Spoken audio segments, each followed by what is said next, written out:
how the divestment decisions are taken, or how the investment decisions are taken. Number one, any capex decision that we take ultimately has to result in incremental value. Only if a capex is giving the organization or the group or the company incremental value, then only this capex can be undertaken. Now, how to find out whether this capex is giving incremental value? There are techniques. So there is a technique called NPV, net present value. We will discuss it together. There is a technique internal rate of return, IRR, and there is a technique called payback period. Payback period, of course, I have discussed with you, so I am sure it must be quite clear. Many times we also do take decisions of divestment. Now, what is the meaning of divestment? Divestment is opposite of investment. Uh, when we take a decision to invest, we take that decision to invest only when we are getting incremental value. Sometimes, having made an investment decision and invested money into a project, it can happen that we realize that the cost of investment is 10% and the return that I am getting from this project is only 7%. So you can understand, I'm paying 7% and I'm paying 10% and I'm getting only 7%. That means I'm incurring a loss of 3%. That means I'm not getting any incremental value. Rather, I'm destroying my value. So what do I do with a project like this, investment like this? I go for divestment. And what is divestment? Sell that investment off to somebody. What are the benefits? Benefit number one, it will unlock your investment. So the investment is sold and you get cash in your hand. So unlocks the cash in your hand. And number two, you stop bleeding. I was getting a return of 7%, paying interest of 10%. That means I was bleeding by 3% every year. So the moment I do the divestment, I stop bleeding. And these are the drivers in case of the divestment decisions. Now, in all these capex decisions, we have to understand time value of money. And what is time value of money? Time value of money simply means that the value of money changes with the passage of time. As the time passes, the value of money keeps declining. So 100 euro in my hand today and 100 euro in my hand 1 year from hence are not same. 100 euros in my hand is more in value than 100 euros in my hand 1 year from hence, and that is time value of money. And in the capex or in the investment planning, this is very, very important. And why this is very, very important, please understand. Let me explain with a very simple example. So when I make investment in a new project, the cash is flowing out from the company today. I am investing into a new project. Cash is flowing out from the company today. And this project is going to give me cash flow for next 20 years. Let us say the life of the project is 20 years. For next 20 years, it is going to give me cash flow. So the question is, to take this decision, can I sum up the cash inflow over next 20 years and compare that total with the cash outflow from the company today? Answer is no. And why the answer is no? The answer is no because the cash that I'm going to get in next 20 years is much less in value than the cash that I am investing today. So if I have to take a decision, what I have to do? I have to convert the future cash flows in terms of present value. I have to convert the future cash flows from the project in terms of present value. And how do I convert the future cash flows in terms of present value? By using a discount rate. And what is the discount rate? discount rate is my cost of capital or my return expectation. So so my return expectation. So if, let's say for example, if my return expectation is 10%, and if I discount the future cash flows by 10%, then what I'm doing, I'm converting the future cash flows in terms of present value. So when I have discounted the future cash flows, converted them in terms of present value, then they become comparable. Then they are like apple to apple, and then apple to apple comparison is possible, and that is what is your time value of money. How do we use it? Let us understand it together. So 100 euros, $100 in my hand today, if I invest them at the rate of 12%, it is going to become $112 1 year from hence. It means what?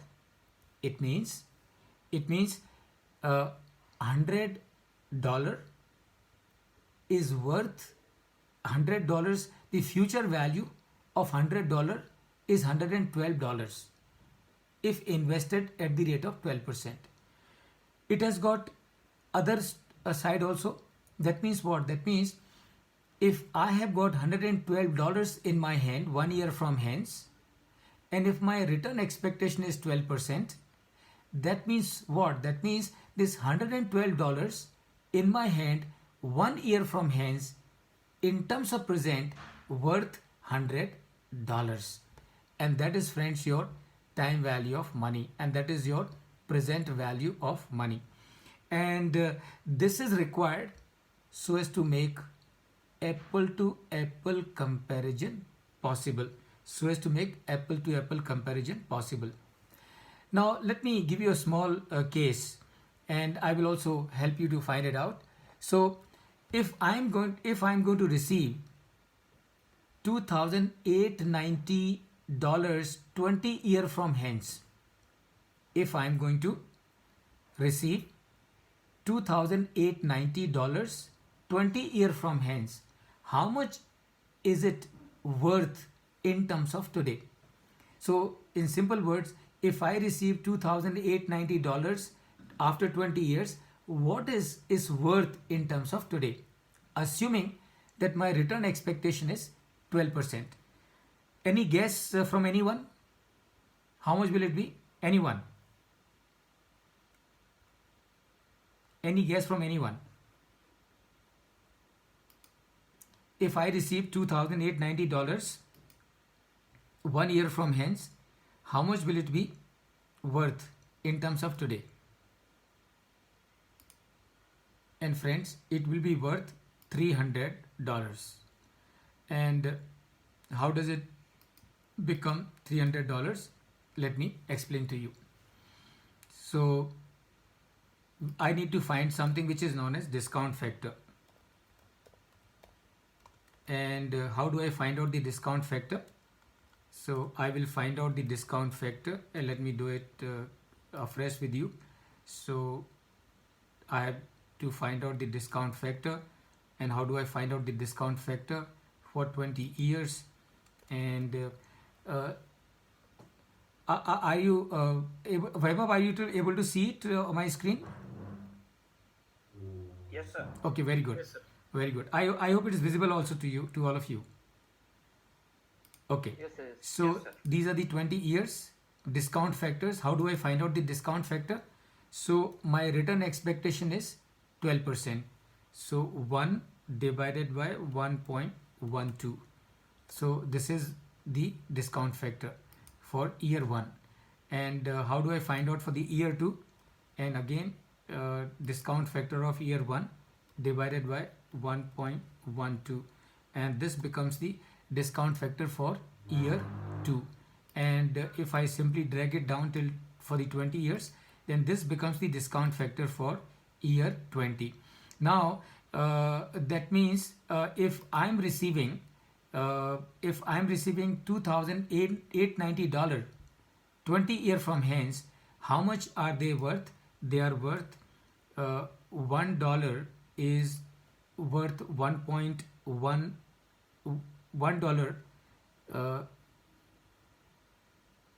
20 year from hence is worth $0.10.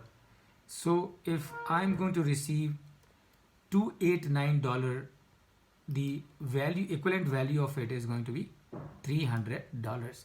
So Sir, how 1.12 you are factoring? yeah, okay, very good. This 1.12 is the return expectation. So it is given in the case. So it is given to you.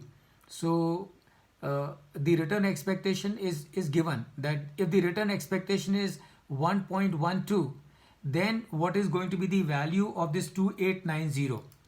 Let's say that's a good question. If the return expectation is 15%, then what will happen? So I will change it to 15 here. So if the return expectation is 15%, then what will happen? Then you can see your value will still go down. So this is what I will do, and I will drag it down for 20 years. So if my return expectation is 15%, then the present value of $2,890 will be just $181. I hope that answers your query. Yes, sir. But in case of any appreciation in these 20 years, Uh-huh. for example, buying a land or something like that, Uh-huh. how that can be calculated? You should multiply by 1.12? Okay, good. Good. That's a very good point. That's a very good point. Now, I'm really glad that you raised this question. Now, all of you, please pay attention. Whenever we are taking any capex decision, we are taking that capex decision today. It means what? It means this decision has to be based on the variables, on the factors, on the situations, on the circumstances which are prevalent as on today. So, land or any investment that we make can appreciate in future. Now, it can appreciate in future. It can. Whether it will definitely, we do not know. And therefore, when we are taking the capex decision, we will have to take the decision based on the situation as it is prevalent today. And that is why, friends, all of you would know this. So whenever we are making a cash flow projections, we will assume that the sales will increase, the sales price will increase by 10%. So we will assume that it is going to increase by 10% for 20 years. In between, it can decrease. In between, it can increase even at a higher percentage. But we do not know it today. And since we do not know it today, we will not factor that into our working. We will factor into our working only what is in our domain knowledge today. So any change in the land price or whatever, you will simply ignore it actually. I hope that answers your doubt. Okay, sir. Right. Okay, good, Vaibhav. Okay, so this is how you will find the value, or you will find the present value in this case. Okay, so it is given to you 12% as I was saying. Now, is that all, or there are some other things also? So whenever we are taking capital expenditure decision, we will also take into account certain other factors. Number one, is your project or investment proposal consistent with your division of business unit current strategy? So as a group, we have a vision. As a group, we have a long-term perspective. So whatever investment that we do, we don't do the investment at random. We do these investments or the capexes which are in line with the current strategy of the group or of the unit or of the business as a whole. Number two, in what way will it reinforce current position versus competition? So how this capex is going to help us vis-a-vis our competition. Number three, have you done the SWOT analysis? So anytime when we incur a new capex, we would always look at as to what are the strengths of this project, what are the opportunities of this project, what are the weaknesses of this project, opportunities of this project, and threats of this project. So those factors also we will take into account while doing the investment planning. And we would also look at recommended to build different occurring scenario. Now, as part of the risk analysis, we would also do something which is known as a scenario analysis. So which means what? Sensitivity analysis. Now what is sensitivity analysis? So when we do the cash flow projections, we will try and check what if the material cost goes up by 5%. What impact will it have on the project's cash flow? What if the selling price comes down by 10%? What impact will it have on the cash flow from the project? What if the final cost of the project is increased by 10%? What impact will it have on the cash flow? So whether the impacts of these changes are uh, are such that we would still be able to have the EBITDA uh, adequate enough to take care of the debt servicing and to take care of the repayment of the loan. So that is what is occurring scenarios. That means sensitivity analysis. And number 5, especially regarding market shares. So when you do the sensitivity analysis, you will do the sensitivity analysis for the change in the market share, change in the sales revenue, and changes in the cost. And of course, we also take into account that if this is what we do, how the competition is going to react to it. So this is how, friends, we are going to look at it. Now the first method that we use is the payback period, and I've explained to you what is payback period. Within how much time our investment will be returned back to us by this project. That means the cash flow that we generate from this project, within how much period it's going to be equal to the investment that I make. How do we calculate the payback period? A very simple example that you have. So we are making an investment of $20,000, and then also we have the discounted cash flow for year 1, year 2, year 3, year 4. And the question to all of you is, and you can type your responses, or you can just speak it out. What will be the payback period from this project? All of you can speak up. What will be the payback period from this project? By third year, sir. By third year, okay. By third year, can you be a little more precise? My investment is 20,000, and by third year I am recovering 20, 30, 35,000 dollars. Mm-hmm. So can you talk in terms of years and months? Yes, in month. Yeah. Okay. So good, very good. So please remember, my investment is 20,000. So if I have to calculate payback period, what I need to find out? I need to find out within how much time I will get this 20,000 back. So I am getting 5,000 back in the year 1. I am getting 10,000 in year 2. So in first 2 years, yeah, very good, very good. So 2 years and 3 months. So I've got 15,000 back in first 2 years, and what is remaining is 5,000. In the third year, I am getting 20,000. So which means this 5,000 will come in the first 3 months, and therefore my payback period is going to be 2 years and 3 months. My payback period is going to be 2 years and 3 months. Okay, so this is how we will calculate the payback period. Now, as I was discussing with you, cost of capital. Anyone would like to tell me as to what do you understand by cost of capital, all of you? And what, in your view, is the significance of cost of capital? This is open to all of you.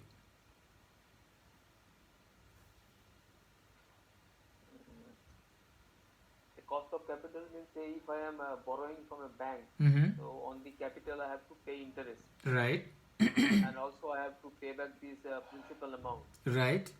So if I calculate those, that would be some sort of cost of capital. Very good, Shyam Sundarji. Very good. Anyone else? Total amount of funds which will be required to build this project. Total amount of funds that will be required to build this project. Okay, very good. And the cost of capital? Yeah, means the funds related to capital only. Mhm. Capital means investment plus any expenses like interest Yeah. to borrow. Yes. All put together comes to the capital requirement. Very good, Weber. So very good, friends. So now let us understand with the help of an example how to calculate weighted average cost of capital. Now, before we calculate the weighted average cost of capital, please understand why weighted average cost of capital uh, is is important. In normal business, how do we calculate profit? In normal business, we calculate profit by finding out what is my income and what are my expenses. So, income minus expenses is my profit. It means what? It means if my cost is 100 rupees, it means I have to sell my product at a price which is more than 100 rupees. It means if my cost is $100 or if my cost is 100 rupees, then I have to earn an income which is more than 100 rupees. If my cost is 100 rupees and if my income is less than 100 rupees, I am going to become insolvent, bankrupt sooner than later. If we stretch this understanding to the concept of cost of capital or WACOC, we will understand it very clearly as to why WACOC is important or why cost of capital is important. So first we will understand how to calculate the WACOC. Please remember, some people call it WACOC, that is weighted average cost of capital, and some people call it WAC, but both mean the same thing. Let us understand how do we calculate the weighted average cost of capital. So are you able to see my screen on your screen? Yes, sir. Everyone? Okay, so friends, we might overstretch by another 10-15 minutes, so please bear with me.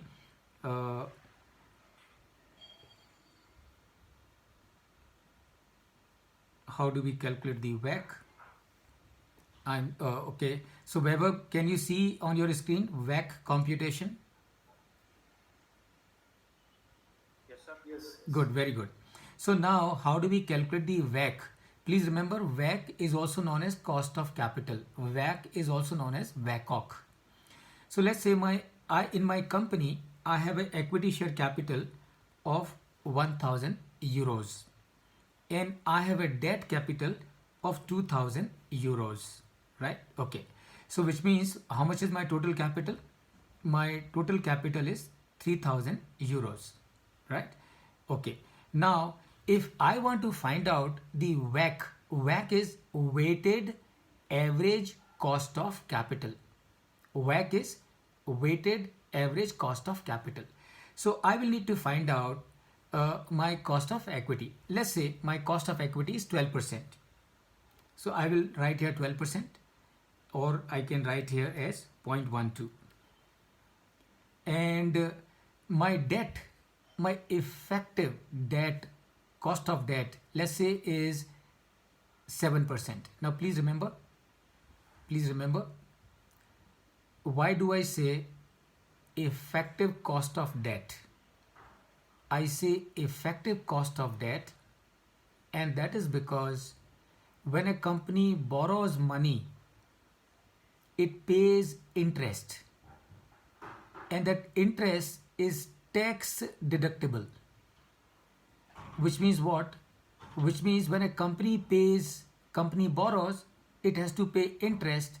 Interest is tax deductible. That means it reduces your cost of borrowing. So let's say I'm paying interest on this debt of 10% and I'm saving tax of 3%. So my effective cost of debt is 7%. because I'm paying interest of 10%, but I'm saving saving tax of 3%. So what is going from my pocket is only 7%. So this is my cost of equity, and this is my rate of cost of debt. Now, how much it is in terms of amount? In terms of amount, it is 1000 into 0.12. So the cost of equity is 120, whatever currency that you want to use. So let's say euros. So 120 euros. And the cost of this debt that I have of 2000 euros is 140. So what is the total cost of capital that I am incurring? The total cost of capital that I am incurring is 260. Now, what is my WACC? My WACC is the total cost of capital, which is 260, divided by the total capital that I have in my business, and into 100. So I will simply convert this in terms of percentage. So this is my weighted average cost of capital. So if in my company I have equity share capital of 1000 euros, debt capital of 2000 euros, rate of cost of equity is 12%, rate of cost of debt is 7%, the total cost that I'm incurring is 260, total capital is 3000. So my weighted average cost of capital is 8.67%. Okay, any question on this, please?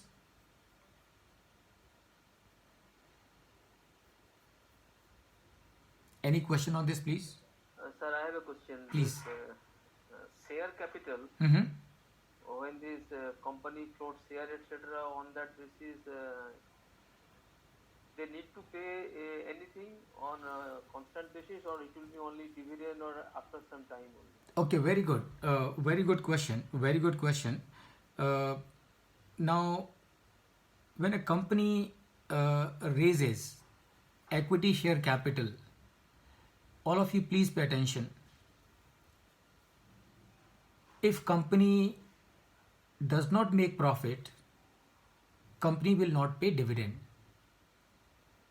Even if company earns profit, company may not pay dividend.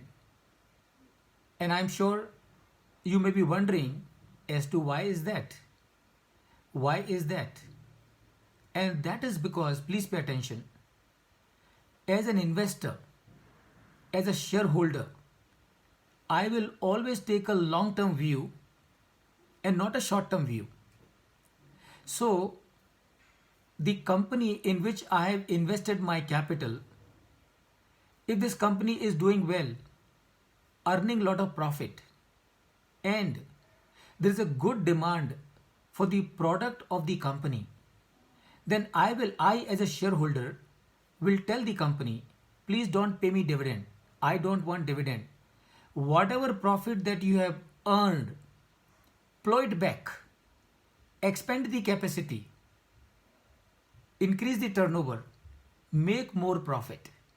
Because ultimately, when this company will make more profit, that profit is going to be of my credit only, right? So that is number one thing that you have to remember, that it is not mandatory, it is not compulsory for a company to pay dividend. Number two, the question that you are asking is, since the company does not have to pay dividend mandatorily, how do we take this 12% as the cost of capital? And please pay attention. In case of equity shares, there are no mandatory payment of dividend. Then how do we assign cost to equity share capital? And the technique or the method or the system or the process which is followed all over the world for finding out the cost of equity is to find out what are the expectations of the shareholders. So the cost of equity, please remember, is equal to the expectations of the shareholders. In our group, it is 12%. So in our group, any project which is accepted for execution has to give a minimum return of 12%. So taking that as the basis, we have taken the figure of 12% as the cost of equity. Please remember, in case of some other company, in case of some other group, this cost of equity, which is taken as the a reference figure, can be 15%, can be 10%. So it would vary from company to company, industry to industry, business group to business group. It is ultimately a policy decision which the group will take as to what should we take as the cost of equity. Having said that, there are certain models available, financial models available for finding out the cost of equity in other cases also. And one model which is very prominent is known as Capital Asset Pricing Model, CAPM. So that is the model which other companies would use. In our group, we take 12% as the cost of equity, and that is how I have taken 12% as the cost of equity in this example. I hope that answers your query. Yes, sir. Okay. Yes, sir. Thank you. Very good. All right, friends. So let's move forward and we come back to this case. So I've explained to you how to calculate the weighted average cost of capital, and then this is I have explained to you with the help of example already. And then you have second thing which is known as NPV, net present value. So how do we calculate net present value? Again, let me take you. So we will have NPV and net present value, and then we will have the IRR. This is I'm going to explain this to you. Then IRR. So both these things I will be explaining to you with the help of an example. So let me bring you back to the Excel sheet. So how do you find out the net present value? And first of all, let me share with you as to what is the net present value. So net present value, remember, it means what? All of you please pay attention. In this is a project that I am taking, right? This is a project that I am taking, and this is my cash flow in the first row. So I have an outflow of 1000 euros. In the first year I am getting inflow of 500. In the second year also I am getting inflow of 500. In the third year also I am getting an inflow of 500. Now as we have discussed, obviously this 500 which I am getting in first year or second year or third year will not have the same value as 500. It will have much lesser value. So how do we find out that value? So we will need to find out the discount factor. So how do you find out the discount factor? As I have just explained to you in the previous example, 1 divided by 1.12, I get a discount factor of 0.893 for year 1. Again, when I divide 0.893 by 1.12, I get a discount factor for the second year, which is 0.797. And for third year, I get a discount factor which is 0.712. Now, it means what? It means it gives me the tool to find out the present value of future cash flows. So how do I find out the present value of future cash flows? So my future cash flow is 500 and the discount factor for the first year is 0.893. When I multiply these two, I get 446 euros. That means based on my cost of capital of 12%, based on my cost of capital of 12%, 500 euros that I am receiving at the end of year 1 or in year 1 is, in terms of present value, it is 446. For the second year, 500 euros that I am receiving in the second year, if I convert those 500 euros in terms of present value, it is equal to 399. So in terms of today, it is equal to 399. And the 500 euros that I am receiving in the third year, in terms of today, they are equal to 355. So it means what? It means this is my net present value. So how do I find out the net present value? Net present value, please remember, net present value is equal to present value of future cash flows minus initial investment, minus just say investment. So that is your net present value.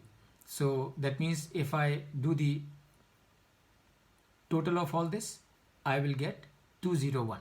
So 446 plus 399 plus 356 is equal to 1201, and 1201 minus the initial investment of 1000, my net present value is 201. So how do you take a decision? If a project is giving you net present value which is positive, go for this project. If the project is giving you NPV which is negative, then don't go for it, because your net present value is negative. That means you are not creating value, you are destroying value. So this is how, friends, you will calculate the net present value. Now let us calculate IRR. How to calculate IRR? Internal rate of return. And what is internal rate of return? Please remember, internal rate of return is the rate at which, if future cash flows are discounted, the NPV is going to be 0. IRR is the rate at which, if future cash flows are discounted, the NPV is going to be 0. How do we calculate IRR? First, let's understand how do we calculate IRR. So it is very easy to calculate IRR. Just put the equal sign and write IRR, and then start the parenthesis, and after starting the parenthesis, cover the cash flow for which you want to calculate the IRR, and just enter, and you get that 23%, or to be very precise, 23.38% is the IRR of this project, that is internal rate of return. How do you use it for the purpose of decision making? So if the IRR of a project is greater than your discount rate or greater than your cost of capital, you accept it. In the given case, our cost of capital is 12%, and the project is giving us an IRR of 23.38%. So what should we do? We should accept it. So this is how, friends, you will use the internal rate of return and the net present value method for the purpose of taking a decision about a capital expenditure. So with this, I come to the my discussion on this topic. In case if you have any question, any doubt, please go ahead. I would be very happy to take them. So thank you so much, and over to you, so we can have next 5 minutes for question and answers. Ian, hope that's fine for you. So he has already left. And Okay, good. No, I think because for him it must be quite late. So okay. So any doubt, any question, any one of you, please go ahead.